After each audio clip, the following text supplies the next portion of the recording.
เมื่อเด้อบัดนี้มาเว้นอีกนิดนึงเข้าหมม่วงหลายขนาดไปกลับค่ะอันนี้ก็จะเป็นทางเข้ามานั่นแหละเขาแต่ว่าเขาโอบว่ายันเมเปียกกระโปรงเมนง่ายคนใหญ่บ้านนี้จักสีนั่งเลยได้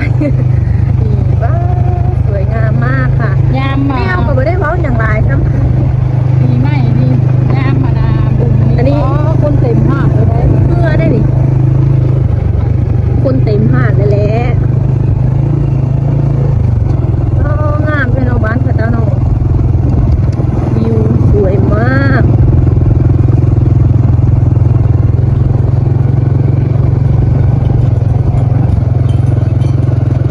ตอนนี้เรากำลังจะกลับลงจากในเวลาถึงตื่นพอสมควรเดี๋ยวเราจะไปตัดที่สองตัดธรรมชาติบ้านเฮาเองนี่แหละบ้านอันอีลานบ้านอีลานปะไปเราก็จะมีน้องๆพาไปเนาะเพราะว่าเฮาบ่ฮู้ทางเข้ามุกเลยให้พระเจ้าพาไปพา FC ไปเบิ่งวิวธรรมชาติว่ามันสิสวยงามสำใด ไปเบิ่งข้าวมูนพระเจ้าพาไป แม่เองกับโดล่าก็บ่เคยเห็นจักเทื่อจะไปเบิ่งคนเรามีสองบาทในบ้านอีกวันโอ้โหที่ได้ไปจักขาดแล้วก็ที่นำพระเจ้าไปก่อนรอถ้ารอชมดูว่าจะสวยงามสำใดเนาะ อันนี้ก็จะเป็นบ้านเก่าแก่ดั้งเดิมแต่กี้พุ่นแหละเบิ่งนี่แม่โดล่าเบิ่งได้แต่ว่าเฮาก็ยังบ่ได้เคยมาจักเทื่ออันนี้จะเป็นบ้านเก่าอีหลีเด้ เพราะว่ามันได้หนีเบิ่ง โอ้นี่เนาะ เพราะหลุดมันยัง สงสัยพอแล้วสงสัยที่แม่นแล้ว พอเลย โอ้ มีคนอาบน้ำมีนะฮะ รถคักก็ลงได้บ่ล่ะโอ้ จอนี่แล้วมอลงดอก ขอบใจเด้อที่นำทางมามีผู้สาวน้อยนำทางมาพี่น้องเอ้ยคันทางเฮาบ่ได้ผู้สาวน้อยนี่เฮาก็สิบ่ฮู้ทางมาเด้อแต่ว่าวิวธรรมชาตินี่ก็สิงามเพราะว่าเป็นบ้านดั้งเดิมอีหลีเก่าแก่อีหลีได้ขอบใจเด้อล่ะเด้อเด้อขอบใจหลายๆนี่จะเป็นบ้านดั้งเดิมเด้อนี่จะเป็นบ้านเก่าแก่เฮาก็สิได้พา FC ลงเลาะเบิ่งว่าสถานที่อยู่หาดนี้สิสวยงามส่ำใดนี่ ลงพาไปแล้วนะ ไป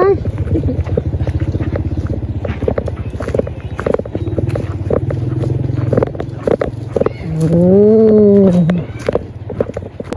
นี่ฮะอันนี้ก็จะเป็นนันบ้านอีลานเนาะก็จะเป็นแห่งหนึ่งอีกแต่ว่าสถานที่นี้ก็จะคล้ายคือกันกับบ้านหาดที่เฮาไปแต่ว่าเพิ่นจะได้ไปเปิดตู้อยู่หั่นยามปีใหม่สงกรานต์แต่บ่ฮู้ว่าหาดนี้เพิ่นเปิดบ่ปีใหม่ยะมุบ่ได้เปิดเพราะว่าสถานที่ทางเข้ามากันยังบ่ทันได้อันสมบูรณ์เท่าเนาะ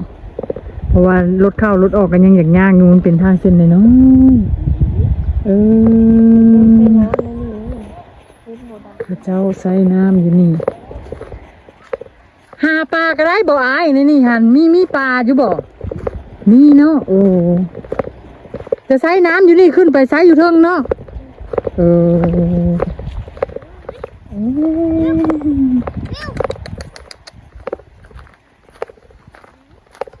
สวยงามธรรมชาติพี่น้องตรงป่าย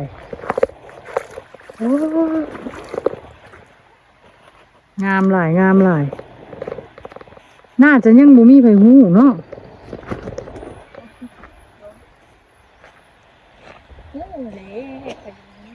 หรือว่าแน่ใดเนาะหากแต่ว่าน้ำอยู่นี่มันสิยังบ่ทันได้ไหลแห้งฮะถ้าเป็นน้ำยุ่งเลย นั่นแหละขึ้นภูขึ้นผาทางเทิงคุณจะเป็นบ้านเขาเจ้าอยู่อาศัยมีแต่เหือเขาเจ้าหาอยู่หากินใส่เบ็ดใส่มองเห็นเบิดเลยเราไปอาบน้ำตัวเมื่อไหร่ อันนั้นจะเป็นท ทางกับเจ้าไซขึ้นไปหาอยู่หากินทางผาหน่วยนั้น สังเกตเบิ่งได้ ถามพวกคุณถามเด็กน้อยคุณเขาเจ้าหู แม่นแน่นอน แน่นอนเลย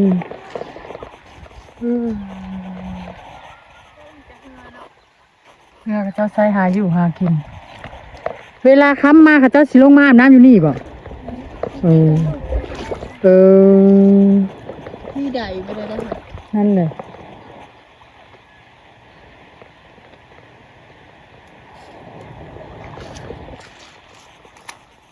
อืม น่าจะซีดแล้วดีนะ อ้าวใบ2,000ขาดว่าจันเพิ่นเห็นนั่นใบ2,000ขาดเงินเฮีย เพลงขึ้นมาละ อ้าวเจ้าเห็นใบ2,000ขาดเลยค่อยสิให้เจ้าใบ2,000บ่ขาด เขาบอก เอาบอกซื้อขนมมันก็เด้อเบิ่งก็เด้อเอาลูกจับเลยจะเอาเงินให้เพิ่นเห็นใบ2,000ขาดแต่ว่าเฮาสิให้โอกาสเพิ่นเนาะ เฮาจะเอาใบ2,000ที่ซื้อได้ให้เพิ่นซื้อแต่ว่าเฮาก็บ่มีหลายดอกแต่ว่าเฮาสิแบ่งปันให้ลูกหลานได้กินเฮาก็บ่มีหลายเด้เฮาก็มีแต่ใบ500ใบอีหยังไปนี่แหละ บริเก็บมานะมันบ่มีวาสนา เด้อบ่เงินกันเด้อเฮาก็มีบ่หลายบ่แม่นบ่มีเนาะเราบ่มีก็บ่ได้พี่น้อง เจ้าก็เห็นใบใหญ่เนี่ยก็ได้เราเห็นใบ2,000เราให้2,000เลย บ่เขาแช่ลื่นเจ้าอีก เห็นใบเซแล้วให้ใบเซ เด้อเบิ่งเด้อ เห็นบอกเห็นใบ2แล้วให้2 ข่อยก็บ่มีหลายแต่ข่อยสิแบ่งเจ้าเอาให้ผู้หนึงให้เจ้า 5,000 เจ้าเห็น 2,000ก็ให้เจ้า 5,000มา2 4 5ซื้อขนมเด้อลูกขอบใจด้วยเด้อ อันนั้นคือไปอาบน้ำพอดีอยู่อันนั้นก็โอ้สุดใจหัวใจตา ธรรมชาติเจ้ามีเยอะแบบในบ้านเราเนาะบ้านใจแบบนี้ โอ้นะ อยู่ตามเครื่องตีนพาลงมาเลย โอ้ยเขาเจ้าอาบน้ำมีได้อยู่เชิงบุกอะ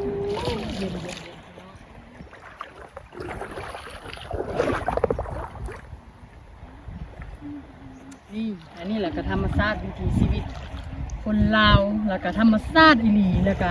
มีตั้งแต่ประจุดำบันหรือว่าแต่อดีตผ่านมาตะกี้จนฮอดปัจจุบันนี้ยังนำไซคือเก่า เพราะว่านี่บ้านนี้มันจะเป็นบ้านนั่งเดิมเมดูล่าเคยได้ยินแต่ว่าบ้านเขาเจ้าจะออกไปอยู่ใหม่จะเป็นบ้านอยู่แคมป์ทางเหมือนอย่างคุ้นแต่ว่านี่จะเป็นบ้านเดิม เข้ามากับประมาณลักนึงเนอะ แต่กี้เพิ่นสิบ่มีใดแบบนี้เพิ่นก็สิได้หาบเลยเพิ่นก็สิได้ ขึ้น หาบ เทิง ขึ้น บุละ หาบขึ้นครับว่าหาบขึ้นแล้วมันมีไม้เนาะมันมีไม้แล้วมันสิมีคู่ทั้งหน้าทั้งหลังแต่ก้อนท่านกับแม่ดูล่าก็เคย เดี๋ยวนี้ก็จะก็ยังมีอยู่กับ แต่ จ้า ว่าอันนี้ตอนนี้ก็ยังสิมีอยู่เพราะว่า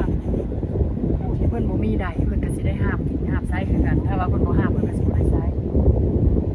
เพราะว่าผู้เพิ่นน่ะมีแน่เล็กน้อยเพิ่นก็ถือว่าเพิ่นสิได้มีใดมีหยังใดขึ้นไปไซเนาะ ปลูกมันนี่นะ มันบ่แม่น เด็กน้อยนี่คือมาจบมึงเฮาแต่ว่า คืนเล่นนี่เนาะ ไปเอากระสีผ่าน FC เบิ่งเนาะ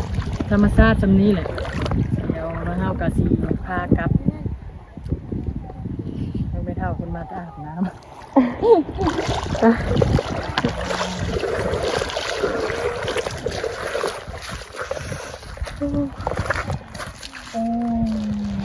โอ้ ใส่โมงหรือยามคุณใส่โมงหรือว่ายามนี้ใส่โมงกันยังได้บ่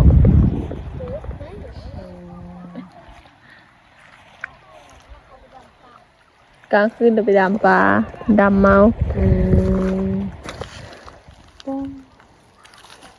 ทางนั้นก็มีแต่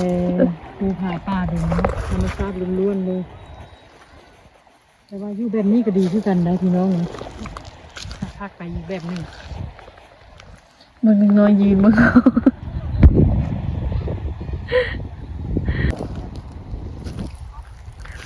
มาอาบน้ำบ่ไม่เท่าอาบน้ำบ่โอ้ พื่อนไม่เท่าอยู่ไกลบ่จากนี้ฮะ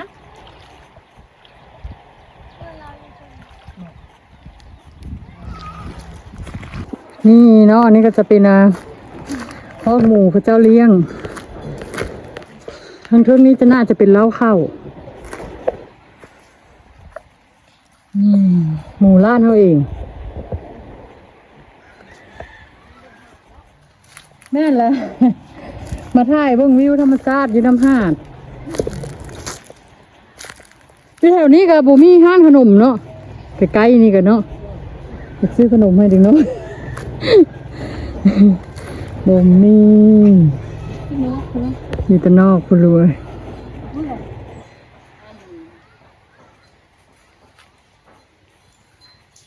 บัดอันหน้าก็อยู่ทางเบื้องนั้นเนาะบ่มีเนาะเบื้องนี้ทางอันเฮ็ดนาโอ้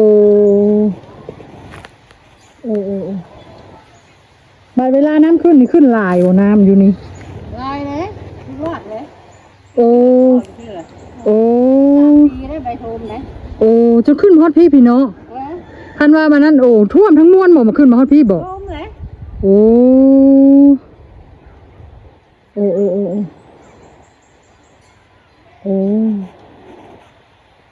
ถือว่าเติบเนาะงามน้ำมาแหง ว่า เล จะ ย สิท่านี่บอกเขาสิไป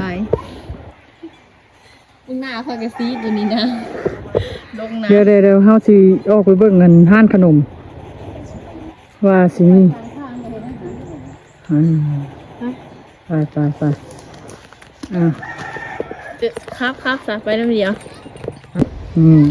โดล่าเพิ่นก็สิมาซื้อข้าวต้มขนมมาให้อันเด็กน้อยเพิ่นว่าไปแม่วะเดี๋ยวเฮาก็สิได้กลับ เดี๋ยวเฮาเอาข้าวนมให้ลูกๆหลานๆเดี๋ยวข้าเจ้ามาก่อนข้าเจ้ามาก่อน เขาเจ้าย่านเขาเจ้าเห็นข้าวแล้วเขาเจ้าย่านหนูวะ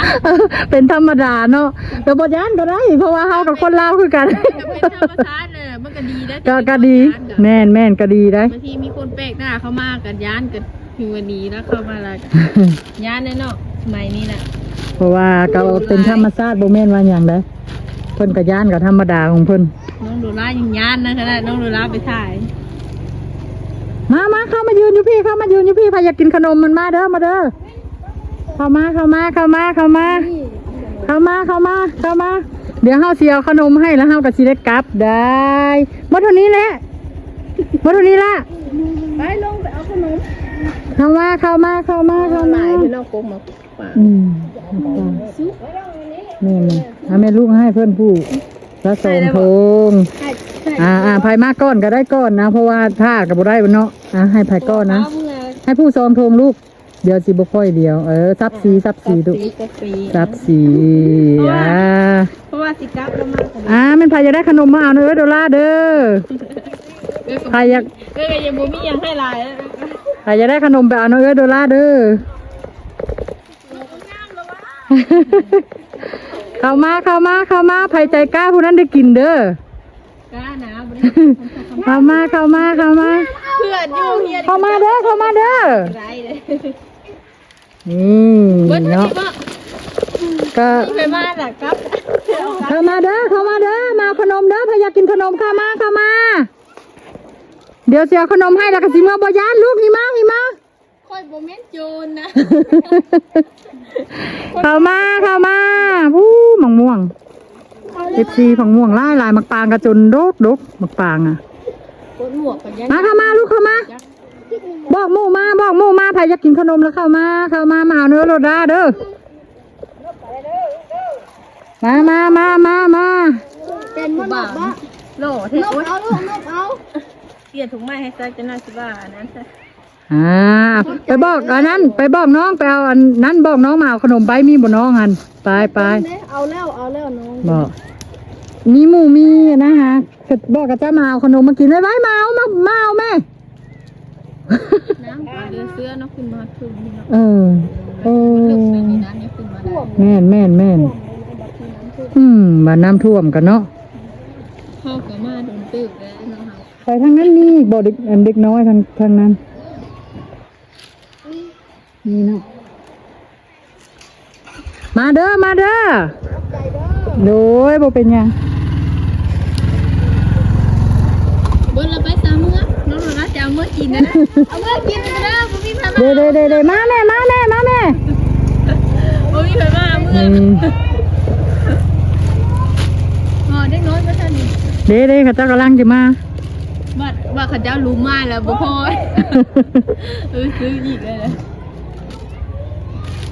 แนวเขาเจ้าดินน้ำอยู่เนาะมากวน เข้ามาลูกเข้ามาเอามาเอาน้ำเอ้ยโดล่านี่มาโดล่าเพิ่นเจียวให้นี่ลูกมาเอาเลย ก็หากระมาแต่ขึ้นลิ้นจากน้ำเลยนี่มึง แม่นได้ผู้ซองทงลูกเข้ามาเอาไผยังบ่ได้เพราะว่าต้องแบ่งปันเดียวลูกผู้ซองทงขึ้นมา เจ้ามา นี่ขึ้นมาเลย ก่อนเด้อ เอ้เดี๋ยวเสียให้เด้อ เสี เสียหายใจขึ้นมาจากลิ้นน้ำเลยนี่เนาะ บนเราบอกมู่คู่ค่ะมู่คู่ผู้ใดเพิ่นยังบ่ทันได้ขึ้นมา ยังหลายอยู่ได้นี่ แน่นละ บนแล้วว่า เดี๋ยวเฮากะสิท่าเบิ่งอีกจักหน่อยเดี๋ยวเฮากะสิท่าเบิ่งจักหน่อยว่ามีเด็กน้อยอีกบ่แล้วเขาเจ้าสิมาเอาแล้วเฮากะสิได้แจกขนมแล้วเฮากะสิกลับบ้าน ขนม เราเบิ่งอีกจักหน่อย ครับไผมาทันก็ได้ไผมาบ่ทันก็ เด้ขึ้นมาอยู่ใส่ขึ้นมาเลย ยังนุ่งเขืองอีก เฮาก็มาโดยบังเอิญเฮาก็อยากเข้ามาเบิ่งวิถีชีวิตธรรมชาติแต่ว่าแม่โดล่าก็บ่เคยมา ได้เป็นมือกล้องให้ลูกสาวก็เลยได้มา ครั้งเล็กต้องดูรักหากระตุ้ยเข้ามา เทื่อหน้าเราสิเข้ามาอีกเด้อ เข้ามาลูกเข้ามาขนมไวมาดุนแน่แล้วนะเมื่อหน้าจะมาไหม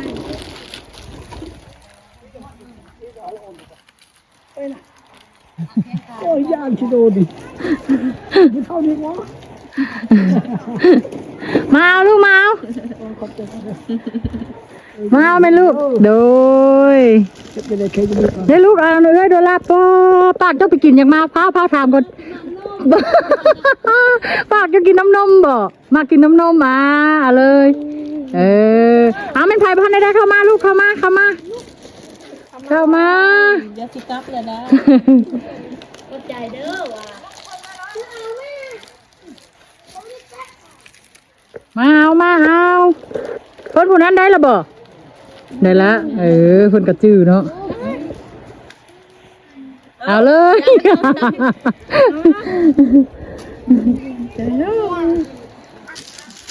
เบิ้ลละเบิ้ล ได้บ่ละบ่นี่ บดแล้วค่อยกลับได้บัดนี้นะไก่ตื้อเป็น ไอ้เฮาก็จะเอาไปให้อันเพิ่นหันเดไว้ให้รู้ให้หลานเพิ่นจักห้องสองห้องเด้เพิ่นผู้ใหญ่นั่นล่ะ เด้อจ้า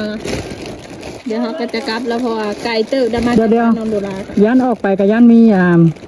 เด็กน้อยอีกนะตามทางเฮาก็สิได้เอาให้เขาเจ้าอีกเนาะ แม่แม่ตาม บางทีเฮา ออกไปตามทางเฮาเห็นเด็กน้อยอีก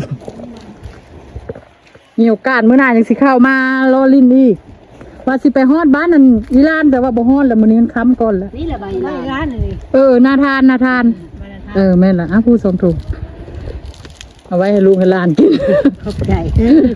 สาวเอ้ย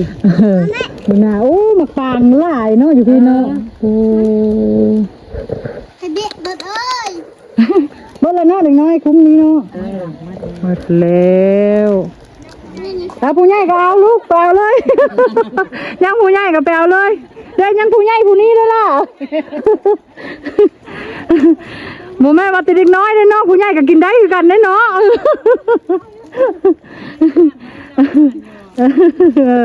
มาถ่ายธรรมชาติ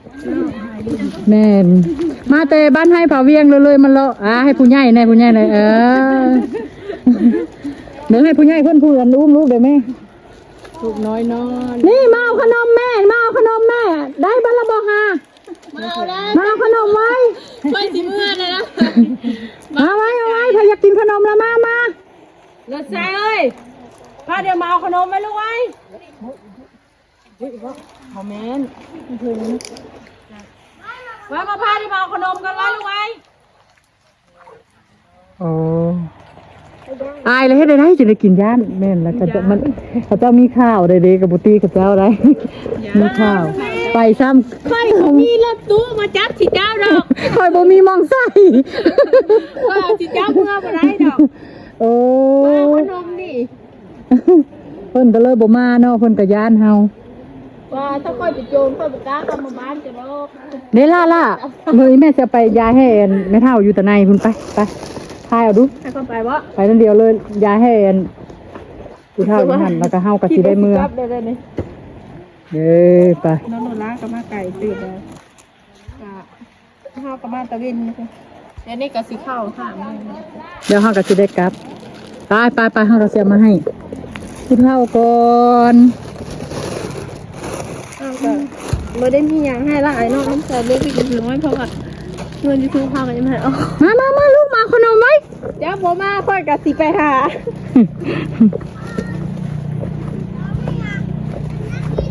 เป็นไผ่แน่ยังพอได้ขนมนี่ฮะมาเป็นไผ่ยังบ่ได้ละมาเอาไหม ตกซ้ำ อ้าวให้ผู้ใหญ่ซะผู้น้อยเพิ่นป๊อบละ ให้ผู้ใหญ่ ไม่เท่านี่ ผู้น้อยบ่ไกล นี่ให้ผู้ไม่เท่าแน่เอาผู้ใหญ่ทางนี้เด้มีผู้ใดแน่สิอยากกินนั่นขนมนี่โอ้ม่วงนี่เซิร์นแซ่บกินอ่ะขอบใจได้ให้น้องผู้นุ่งเสื้อแดงแน่ลูกขนมนี่ เพิ่นยังอายเฮาอยู่ มาอีพี่อ่ะ คือว่าอยู่อันคล้ายๆคือกับอยู่ผัดหุ่งแม่นบอกลาน้องอันเคนแม่นแหละ คล้าย เฮาชื่อน้องโนรา แม่นละ ๆนะมึงจะเข้าอีกบ่นี่ หูแล้ว มีคนรู้จัก เดี๋ยว หมูเจ้าดิ ได้มาเอาแม่ไอ้มันสิบ้านเราได้นี่มาเอาไว้ลูกเอานี่ ใครอาย มา ไปเจอมาให้ตอบคำถามบ่เด้อ ไว้มาเอาแม่อันมาเอาเมียอยู่พี่บอกกินแล้วแม่กินแล้วก็มัน เมียอยู่พี่ อยู่สิได้เงินเดี๋ยวนี้นี่บอก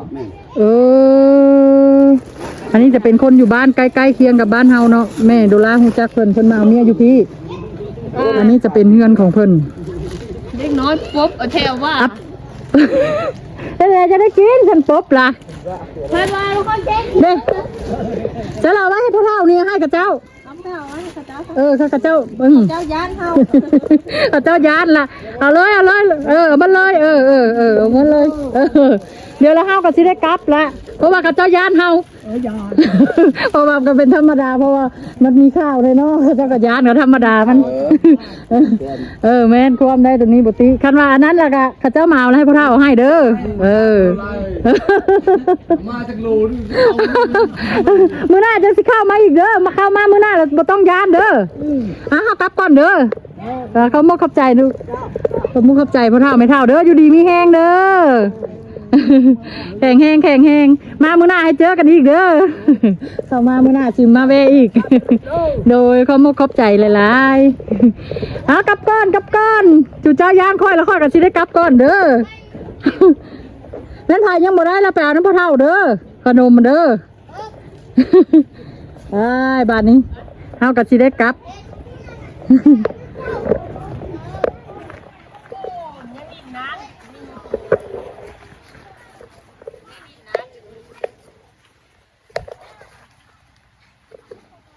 มาได้ให้ไม่เท่านั้นซื้อมากเลยนะน่าซะ ยังถ่ายคันเฮาสิให้ก็ยังผู้นึงอีก ให้ซื้อมากก็เฮาบ่ได้มีหลายดอกแต่ว่ามันยังหลายคนแต่ว่าเฮาก็อยากแบ่งปันซื้อมากซื้อผู้เคี้ยวนะ คิดว่ามันสิอันนั้นใช่ไหมบางคนก็บ่กล้ามาเอา แม่นเพราะว่าเขาเจ้าย่านแต่ก็บ่เป็นหยัง มันมีข่าว แต่ก็บ่เป็นหยัง ข่าวช่วงนี้มันก็หลายนี่นะก็ดีแล้วที่เจ้าย้านน่ะเห็นมาแล้วก็เล่นไปก็ดีคือกันก็อยากให้ได้กินเท่านั้นก็บ่อยากให้ปุ๊บปานใดจะหาเพิ่นออกปะแล้วก็กลับเลยเด้อวันนี้เพราะว่าใช้เวลาเดี๋ยวพี่แม่สิโอ้ยเนาะยังไงไม่เท่านั้นแต่ว่าแม่สิไปขอกับเจ้าก่อน อ้าวกลับก่อนเด้อมื้อหน้าจะแวะเข้ามาลิ้นน้ำอีก กลับก่อน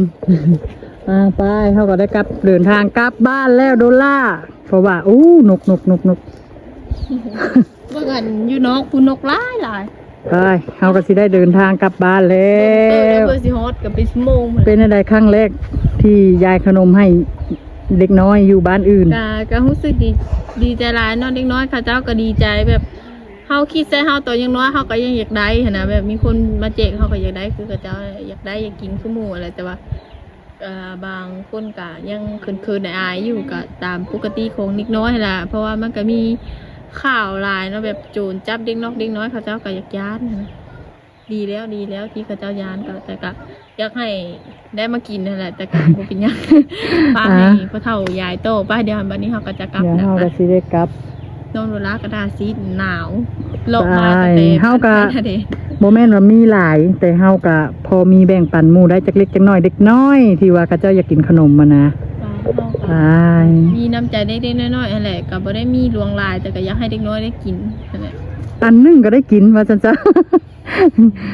กลับก่อน อย่าดราม่ากันเด้อ จบคลิปเลยเป็นหยัง ไผที่มีน้ำจิตน้ำใจก็อยากซอยก็ซอยได้น้องโดราสิเที่ยวมาเองอ่ะ โอ้ยโอ้นั้นจบคลิปเลยลูก คลิปนี้ก็มีเพียงเท่านี้ฝากกดไลค์กดแชร์กดติดตามให้น้องโดราเด้อขอบใจหลายๆบ๊ายบายตาก็อยากเลือกในจังได๋